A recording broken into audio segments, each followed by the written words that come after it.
Hey guys, welcome back to Natural Hair for Beginners. My name is Nadine and welcome back to episode 10. Guys, I can't believe we've been doing this series for 10 weeks already. The love and support that you guys have been giving this series feels so amazing. It really warms my heart, guys. You guys make me so happy. You guys are the best. So thank you guys for every message, every DM, every comment, everything. It really means the world. I love to hear feedback from you guys. So keep it coming.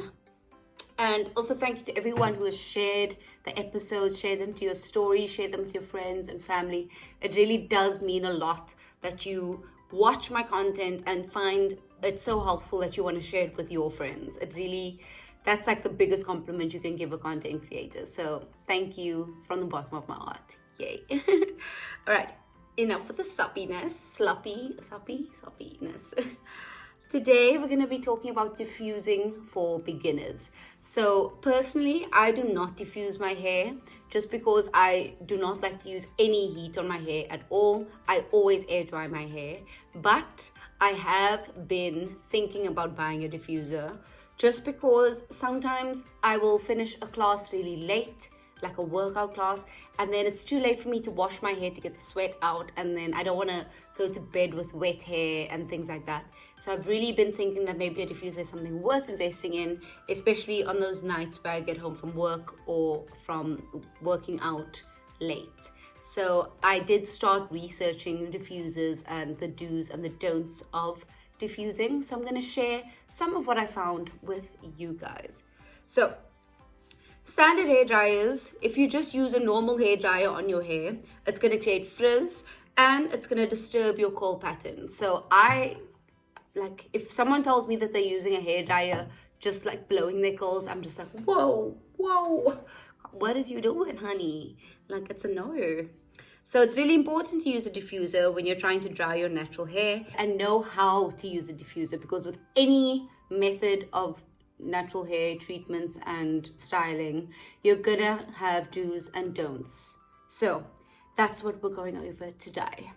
First of all, you might be sitting there at home and you're like, what's a diffuser? It's okay, girl, I got you. So a diffuser is an attachment which is designed for waves and curls, and it attaches to the front of your blow dryer. So if you've got your blow dryer, it's a big round mouth thingy. I'll find a picture online, post it here. That's a diffuser. Now you know. A diffuser gently dries your hair and helps your hair avoid from frizzing out. Like a normal hair dryer will be a direct flow of air directly onto the hair.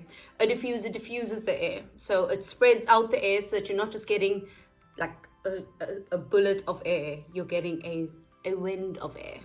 I think that's the best way to describe it. And diffusers help keep your curl pattern intact and can help create volume. So a lot of you have been commenting saying, why is my hair so flat on top? How can I get volume at the root? Diffusing is your friend. But I'm going to cover that later. We'll get there. So I've got a few tips on how to use a diffuser. You want to use your diffuser on low to medium heat when it's on the blow dryer. And the air settings as well, low to medium heat. So you don't want it to be blasting on the air, low to medium pressure. So you want to keep the heat low, you want to keep the airflow low. You don't want a lot of air coming out, you don't want a lot of heat coming out. Hashtag damage, hashtag frizz. Lower settings will take longer, but it will prevent frizz more effectively and ensure that your hair doesn't dry out. If your blow dryer has a cool setting, use that at the end of your diffusing, which will ensure that your curls are set and dry. After washing, add your favorite styling product to soaking wet hair. Part the hair into the direction you'd like it to dry, and then leave it to dry. Do not diffuse your hair straight away. You don't want to diffuse soaking wet hair. Honey, no. Allow your hair to dry to at least 40% dryness before diffusing. That will cut down your drying time with the actual blow dryer.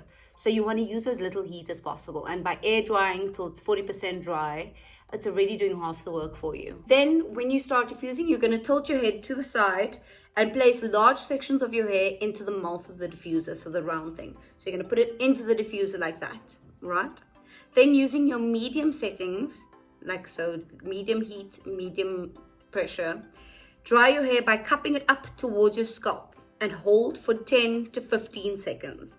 Then move away and do a new section. Keep repeating this until your hair is 80% dry. You don't want it to fully dry because over drying can lead to dryness and drying out your hair, losing moisture, not a vibe. So once it's 80% dry, you're gonna allow it to air dry for the remainder of the time. And if it's 80% dry, within the next like half an hour, your hair should be dry and good to go. Yes, queen. If your hair is feeling scrunchy after diffusing, add a curl cream to soften up those curls. Yes. If you want to add volume to your curls by diffusing, a good tip is to use clips. So you want to use that clips that like clip up at the root of your hair and then diffuse up until that point, and that will help just lift your hair off your scalp a little bit and give it a bit more volume on top. Mousses are designed to help maximize volume in diffusing. So when you use a mousse by itself, it's already gonna help you with volume. But when you use a mousse and a diffuser, boom, volume, go for it. And yes, for me, I don't look for volume in hair because my hair is just like poof, it's a poof. But a lot of girls struggle with volume, especially if you're type 2, you want it to get it out there. So yes, add some mousse to damp hair and then diffuse it, baby, diffuse it. You can also dry your hair when it's flipped upside down to increase major volume. So flip your hair over the front of your head and then diffuse up that way. That's the tip. When you're done diffusing, you want to give your hair a little bit of a shake and fluff the roots, just fluff. But you don't want to do anything further than fluffing the roots because you're going to frizz your hair. Do not frizz it. Just fluff, fluff, and then leave it. Right. What to avoid when diffusing? Do not use your hands while you're diffusing. So you're not going to be using your hands to part the sections. You're literally just going to grab a section, put it in the diffuser, and then your hand doesn't touch the hair again. Your hand shouldn't be disrupting your natural curl formation because that's going to lead to frizz. So take your hair in its natural form, its natural curl formation, and diffuse that. Do not separate the curls, do not pull them apart. Do not do it. You should have detangled and then leave it after it's been detangled and then bam. Then next up, do not use high heat. If you suffer from dry hair, diffusers are going to dry out your hair if you've got it on the maximum heat setting. Try for the low setting, and if it's working too slow, you can push it to the medium. Be naughty, but do not go past the medium setting. Don't do it. You won't dry your hair out. We don't do heat, guys. Heat is bad. I don't do heat. Then my last don't for diffusing is that you never ever want to dry your hair to 100%. So do not diffuse your hair until it's dry because it's going to be really hard for you to then decide when to stop. And over drying is going to create frizz. It's going to steal all the moisture out of your hair. And then what's the point of all of the work you're putting in before diffusing? 80% diffusing and then you stop, let it air dry. All right. Okay, so that is all the information that I have for diffusing your natural hair. I hope that you guys have found this helpful. Let me know in the comments if you do diffuse your hair, and if you don't, let me know why. And let me know which diffusers are great to use because I am definitely in the market to buy one and I would love to hear your opinions. All right, don't forget to share this to your story, share it with your friends, check out my YouTube channel, and thank you so much for joining again. See you guys next week. Bye.